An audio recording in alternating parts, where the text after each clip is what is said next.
लगभग 3/4 monsoon season खत्म होने को है और अब तक देश भर में हुई औसत बरसात को देखें तो सामान्य के मुकाबले ये 8% ज़्यादा है। लेकिन इस ज़्यादा बरसात का भी कोई फायदा नहीं है। क्यों? क्योंकि देश के कई राज्य ऐसे हैं जहां सामान्य से बहुत ज़्यादा बारिश हुई है और कई राज्य ऐसे हैं जहां बहुत कम बारिश हुई है।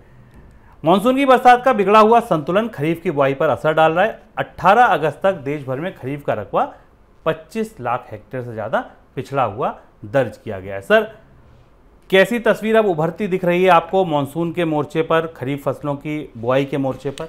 हम लगातार शुभम मानसून के मोर्चे पर और खरीफ फसलों पे की सोइंग के आंकड़े को आपके सामने लाते रहें और हमें बताते रहें कि उसका असर क्या है। धीमे धीमे अब सरकार भी उन आंकड़ों को सामने जारी करने लगी। कल सरकार ने विस्तार से ये बताया कि भारत में खरीफ की फसल में किस की बुआई के दौरान किस फसल की बुआई की स्थिति क्या है।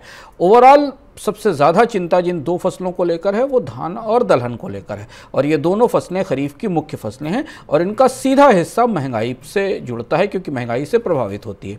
ओवरऑल पैडी का एकरेज आप देखें तो करीब करीब 374 लाख टन से लाख हेक्टेयर से घटकर 343 लाख हेक्टेयर पर आ गया है।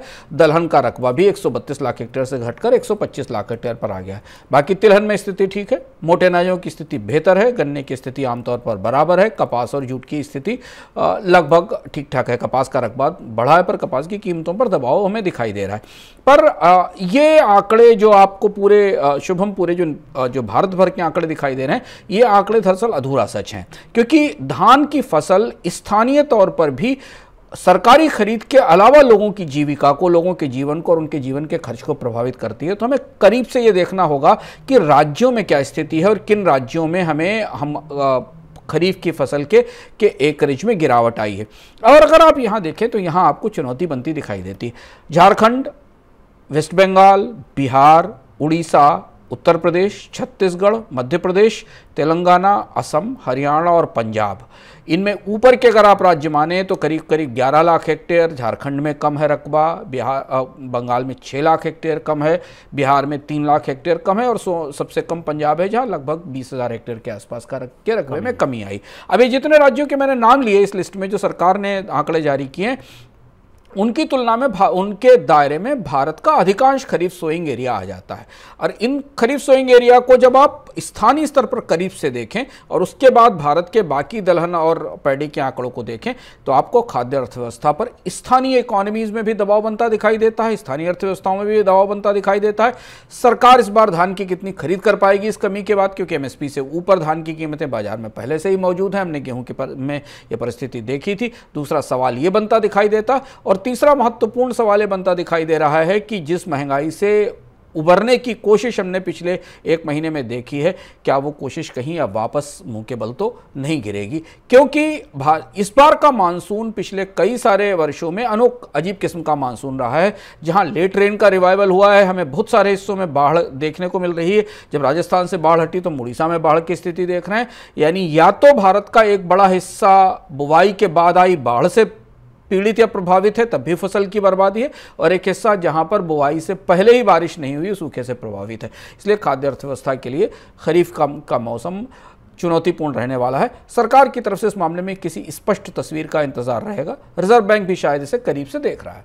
सर, खरीफ की बात तो हो गई, लेकिन गेहूं की बात करें अगर, तो सरकार की तरफ से दावा किया गया कि कोई दिक्कत वाली बात नहीं, ऐसी अंदेशे जाहिर किए गए थे, ऐसी आशंकाएं थी कि सरकार को गेहूं का इंपोर्ट करना पड़ेगा। सरकार ने कहा कोई ज़रूरत नहीं है, पर्याप्त भंडार है और हमें कोई आयात नहीं करना पड़ेगा। लेकिन ये जो स्थिति बनती दिख रही है, आपको नहीं लगता इससे केंद्रीय पूल पर, जो सरकार का सेंट्रल पूल है, उस पर दबाव बनेगा? हाँ, सेंट्रल पूल पर सरकार ने कहा है कि गेहूं की आयात की ज़रूरत नहीं है और ये स्वाभाविक सी बात थी कि सरकार की तरफ से इस तरीके का बयान आना था। हालांकि सरकार गेहूं का खुद आयात ना भी करे, बाजार में आयात के लिए स्थितियां आसान करने की कोशिशें पहले से ही शुरू हो गई थी निर्यात रोकने के बाद। और चूंकि सरकार पूरी खरीद से एक छोटा सा हिस्सा ही खरीदती है और उसके भंडार में उतनी चुनौती नहीं है। लेकिन अगर सेंट्रल पूल में खरीफ के बाद हमारे पास चावल की सप्लाई आपूर्ति कितनी होती है, इस पर निगाहें होंगी। जैसा मैंने कहा ना शुभम, कि अब खरीफ की खरीद सबसे बड़ा आंकड़ा है, खरीफ की खरीद जैसे रबी की खरीद महत्वपूर्ण थी और रबी की खरीद इस साल टारगेट से बहुत पीछे रही थी। सरकार को इनफैक्ट रबी की खरीद का मौसम का जो समय था वो भी बढ़ाना पड़ा था, उसे एक्सटेंड करना पड़ा था 15 से 20 दिन। उसके बाद भी उतना अनाज खरीद कर नहीं रख पाई सरकार भंडार में। तो क्या खरीफ में भी ऐसी परिस्थिति बनेगी? और दूसरी चीज़ है कि बाढ़ के कारण कई हिस्सों में खरीफ की फसल का जो नुकसान है उसका सेंट्रल पूल पर अभी आकलन नहीं हो पाया है, और इसलिए केंद्रीय पूल का भंडार वैसे भी 5-6 साल के न्यूनतम स्तर पर है। अगर आप आंकड़े देखें तो दबाव तो है खाद्य अर्थव्यवस्था पर, और खाद्य अर्थव्यवस्था का दबाव भले ही इंपोर्ट के लिए सरकार को बाध्य ना करे, पर बाजार में कीमतों पर तो दबाव दिखाई देगा, क्योंकि जो बाजार ट्रेड कर रहा है उसे भारत में कितना अनाज पैदा हो रहा है, सरकार के भंडार में कितना है, प्राइवेट भंडार में कितना है, बाजार में कितना अनाज उपलब्ध है, इसके आंकड़े तो सबको पता है। बिल्कुल, और ये जो कीमतों पर दबाव की बात अंशुमान जी ने कही है, यही उस खाद्य महंगाई को ईंधन देगी जिसकी चिंता है।